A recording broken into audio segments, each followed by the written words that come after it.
یہ جو فیملی ہوتی ہے نا، یہ تسبیح کی طرح ہوتی ہے. اور ہم نے دیکھا ہے کہ یہ جو ہے نا تسبیح کے اوپر والا حصہ، یہ ماں باپ ہوتے ہیں. جب یہ چلے جاتے ہیں نا تو اپنے بھائی بہنوں کو جس طرح تسبیح کے دانے بکھرتے ہیں نا، اس طرح بکھرتے دیکھا ہے. جب تک ماں باپ ہیں پہلے تو ان کی برکتیں لینا، اور جب یہ چلے جائیں نا تو یہ دانے بکھرنے مت دینا، جوڑ کے رکھنا اپنی فیملی کو. یہ فیملی، یہی تو پیار ہے زندگی میں. تھوڑے سے پیسوں کے لیے بھائی بہن لڑتے ہیں، جائیداد کے لیے بھائی بہن لڑتے ہیں، تھوڑے کاروبار کے لیے لڑتے ہیں. ارے قربان کر دو، کوئی بات نہیں، بھائی کو تھوڑا زیادہ چلا جائے. بہن کے میری بہن کے گھر میں ہی جا رہا ہے نا، یہ تیرا ہے، یہ میرا ہے، نہ کیا کرے. یہ گھر کی محبتیں آپ کو بہت ساری بیماریوں سے بچاتی ہیں. حدیث پاک میں آتا ہے جس کا مضمون ہے جو چاہتا ہے کہ اس کی زندگی میں اضافہ ہو جائے، عمر میں اضافہ ہو جائے، بری موت سے بچے، اسے چاہیے کہ وہ صلہ رحمی کرے. صلہ رحمی کیا ہے؟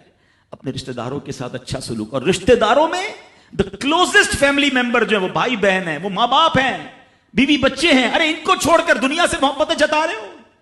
نہیں میرے پیارے اسلامی بھائیوں. تو اپنی بچیوں کے ساتھ اور اپنی بہنوں کے ساتھ بالخصوص اچھا سلوک کرنا. خوش نصیب ہے وہ بھائی جو بہنوں کا مان ہے، خوش نصیب ہے وہ جو والد جو اپنی بچیوں کے ساتھ اچھا برتاؤ کرتا ہے. بہنوں کی دعائیں بھائی کو بہت اوپر لے جاتی ہیں. خوش نصیب ہے وہ بھائی. اچھا ہمارے ایک اور نظام پتہ ہے کیا ہے کہ جب تک ماں باپ کے ساتھ رہ رہے ہیں تو چلے بھائی بہنوں میں پیار ہے. اب بھائی بہنوں میں شادی ہو گئی، سب کی شادیاں ہو گئیں اور ماں باپ چلے گئے، تو اب نارملی لوگ اپنی بہنوں کو اگنور کرتے ہیں. اب یار میں تو اپنی بیوی کو دیکھوں گا، اپنے بچوں کو دیکھوں گا، اپنی کمائی کو دیکھوں گا. نہیں، اب بھائی کا کام ہے کہ وہ والد کا کردار ادا کرے. بہنوں کو یہ احساس دلائے کہ تمہارے ماں باپ چلے گئے ہیں مگر تمہارے بھائی زندہ ہیں. ہر مشکل میں تمہارے بھائی تمہارے ساتھ کھڑے ہوں گے.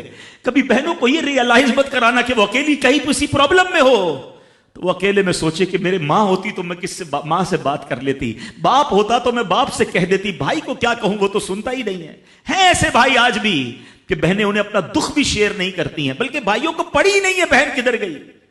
یہ مت کرنا. اگر تم اپنے ماں باپ کی روح خوش کرنا چاہتے ہو نا تو بھائی بہن جڑ کے رہو، بھائی بہنوں میں پیار رکھو. یہ پیسہ سب کچھ نہیں ہے. ارے جو کچھ میرے پاس ہے اگر میرا بھائی بہنوں پہ خرچ ہو جائے تو اس سے اچھی کیا چیز ہے.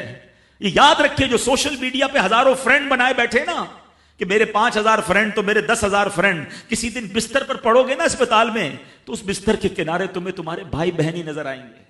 وہ سوشل میڈیا والا تمہارا جو سارے دن چیٹنگ جس کے ساتھ واٹس ایپ پہ لگے ہوئے ہو نا گروپ میں، کوئی نظر نہیں آئے گا. جب تمہارے گھر میں کوئی بچے کا پرابلم ہوگا، آدھی رات کو اگر تمہارے گھر کوئی آ کے تمہیں دلاسا دے گا تو تمہارے بھائی بہن ہوں گے. بہنوں کو حقیر نہ سمجھنا. یہ ان لوگوں کے لیے بھی درس ہے. اسلام جب نہیں آیا تھا نا تو بہنوں کے حقوق نہیں تھے، ان کو کوئی ورثے میں حق نہیں دیتا تھا، بہنوں کی شادیاں نہیں کرواتے تھے. مگر آج بھی کچھ قبائل سنا ہے ایسے ہیں، آج بھی بدبخت کچھ لوگ ایسے ہیں جو بہنوں کے حق دبا لیتے ہیں. ارے بہنیں تو غم گسار ہوتی ہیں، بہنیں تو بھائیوں کا مان ہوتی ہیں. ارے بہنیں ہوتی ہیں تو گھر میں رونق ہوتی ہے. ارے بہنوں کو عزت دیا کرو، بہنوں کو پیار دیا کرو. اللہ کے حبیب فرماتے ہیں ایسا بھی ہوا کہ کچھ لوگوں کی ماں باپ جلدی چلے گئے، اب بھائی پر بہنوں کا بوجھ ہے. ایک صحابی کے بارے میں آتا ہے ان کی 6 یا 7 بہنیں تھیں اور سبحان اللہ وہ اپنی بہنوں کو انہوں نے پالا، اپنی بہنوں کو باپ بن کر پالا، ان کے بالوں میں کنگھی بھی کرتے تھے. اور جب بہنوں کی شادیاں ہو گئی، بہنیں بڑی ہو گئی، اپنی شادی تاخیر سے کی اور شادی بھی کسی بیوہ سے کی. پوچھا گیا کہ کیوں بیوہ سے شادی کی؟ کہا میری بہنوں کو ایک ماں کی حاجت تھی، میں کوئی جوان لڑکی لے آتا تو بہنوں کا کیا ہوتا. اللہ اکبر. یہ صحابہ کا انداز. اور آج جو بہنوں کا حق دباتے ہیں، آج جو بہنوں کو ذلیل کرتے ہیں، نہ کرنا. ہمارا اسلام بہنوں سے محبت کا درس دیتا ہے.